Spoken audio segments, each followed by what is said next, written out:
এটা কথা জানেনে, জীৱনত এবাৰ হ'লেও ভাঙি পৰিব লাগে। জীৱনত এবাৰ হ'লেও নিজক টুকুৰা টুকুৰকৈ খহি পৰা চাব লাগে। এবাৰ হ'লেও নিজৰ আপোনতকৈ আপোন মানুহৰ মুখা খলোৱাৰ ভাওনাখন চাব লাগে। এবাৰ হ'লেও বিফলতাৰ ফুট চাই মুখত লাগিব লাগে। যেতিয়া নিজক তিল তিলকৈ জীয়াই থকাৰ নামত মাত্ৰ উশাহটো লৈ থকা দেখিব, যেতিয়া লগ বন্ধুৰ নামত নিজৰ ছাঁহটোহে বিচাৰি পাব, যেতিয়া বিফলতাৰ বাবে গোটেই পৃথিৱীয়ে আপোনালৈ অপমানৰ বোকা ছটিয়াই দিব, যেতিয়া কোনোবা উজাগৰি ৰাতি গাৰুত মুখখন সোপা দি আৰু নাকান্দিবি বুলি নিজক নিজে বুজাব লাগিব, সেই সময়ত আপুনি বুজিব জীৱন আচলতে কি। আপুনি বুজিব সময়ৰ মূল্য কি। আপুনি বুজিব নিজৰ জীৱনত নিজৰ মূল্য কি। নাথাকে, কোনো নাথাকে শেষলৈকে।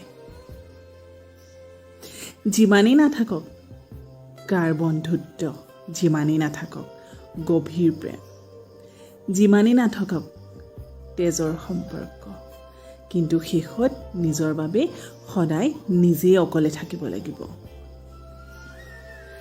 জীৱনত সময়ৰ সৈতে হোৱা যুঁজখনত আপুনি নিজেহে নিজৰ সাৰথি, বাকী একো নাই। কষ্টকৰ হ'লেও এইটোৱে সঁচা।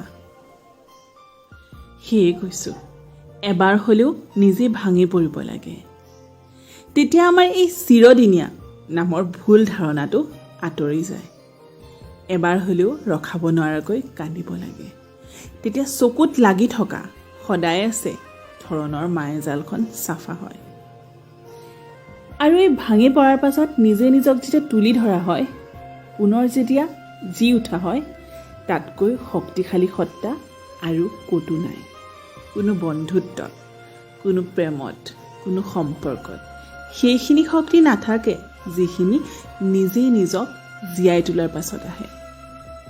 এইখন পৃথিৱীৰ সৈতে যুঁজিব পৰাকৈ আপুনি বলিয়ান।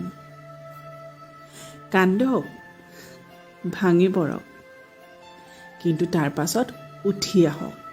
চকু পানীৰ সাগৰখন লাভা হৈ সলাই উঠি আহক। আপুনি আপোনাৰ বাবে, কেতিয়াবা প্ৰয়োজনত আনক সংগ দিয়ক, সহায় কৰক, কিন্তু আশা সদায় নিজৰ পৰা কৰক। বিশ্বাস সদায় নিজক কৰক। বাকী পৃথিৱী আলহীহে সৰহ।